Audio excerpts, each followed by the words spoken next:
aBlogtoWatch. Please subscribe to our videos on YouTube and like this video if you find it useful. This is the review of the Raymond Weil Freelancer Piper.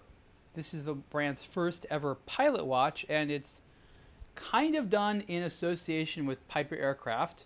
There's no branding on the watch that says Piper of any kind, at least not that I could find. This is a early version of the watch, the final retail models. Maybe we'll say Piper on there, but other than Piper being in the name, there's nothing on here that says Piper. I did learn, however, that Mr. Weil himself, during his lifetime, he's no longer around, owned a Piper aircraft, which says something, but I guess we'll see later on how Raymond Weil chooses to sort of facilitate and to expand upon that relationship with the company that this watch is named after.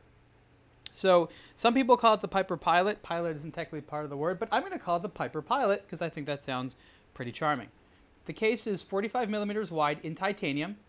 The movement is a Swiss Valjoux 7750 automatic chronograph with a GMT module on it. And the GMT, you can see that small GMT hand there. Some good things about this. All the hands are the right length. So good job there, Raymond Weil. Hands are the right length. And I like the integration of the GMT ring. So you have on the periphery there, it doesn't turn or anything like that, but it's a 24-hour scale, and I like how it's separated between black for PM and white for, I guess, AM hours there. So that's a positive.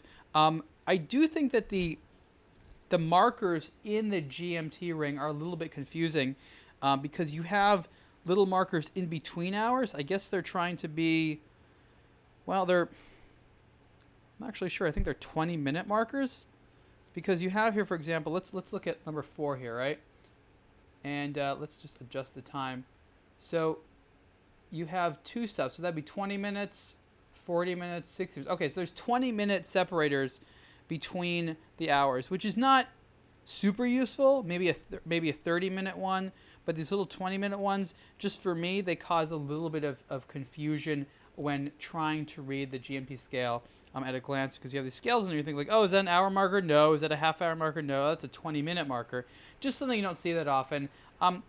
This sometimes happens, again, where you have a little bit of a conflict between form and function. Another issue with the dial, you can see the chronograph hands here are in blue, and I'm trying to use as good light as possible, but we have a situation with hands that in the wrong light kind of just get lost in the dial. So imagine this watch with sort of direct light over it, like here you can see that kind of glare, and the glares over those hands, they just completely disappear.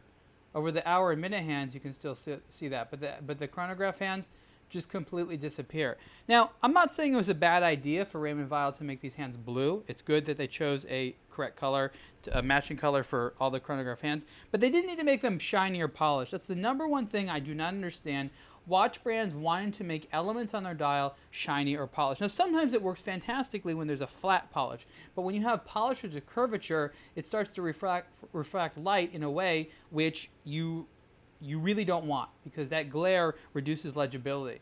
And you can see on here there's a couple of polished surfaces, and they're not even like naked. They're like polished and painted, a little black and a little blue. So I appreciate the colors on the dial. In theory, it works well, but the finishing on those hands makes them a little bit less than ideal. The hour-minute hands have a lot of lume on them, so it's pretty good. And the tips of them, I believe, are meant to look like winged propeller tips.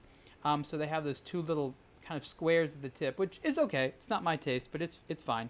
The dial does have some depth to it, but it is a larger dial, and there's not that much depth, so it feels a little bit on the flatter side. So I really would have liked to see a little bit more depth to the dial. Even with that said, I think the flange ring is slightly curved, which is the outside ring with the GMT scale.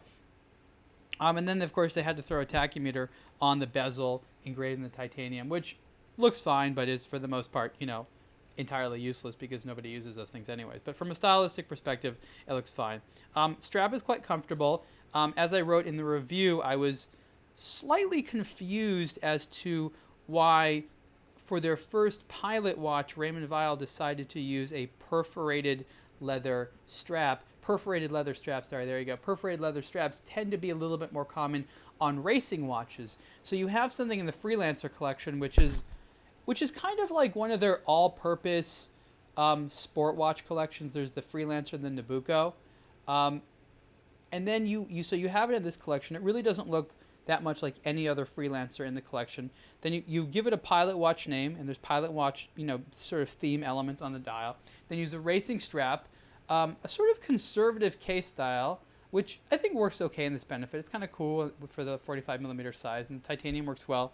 But you have sort of an interesting amalgamation of design elements that together, it's not that they don't work, it's just it leaves you a little confused as to sort of the overall theme that they're going for. But at the end of the day, this is their first Pilot Watch.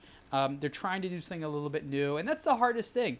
It's not that Raymond Weil wanted to sort of like sit there and be like, we don't want to make a watch which people understand. It's that there's so many Pilot Watches out there, they needed to create something a little bit distinct. So that consumers sort of knew what to do.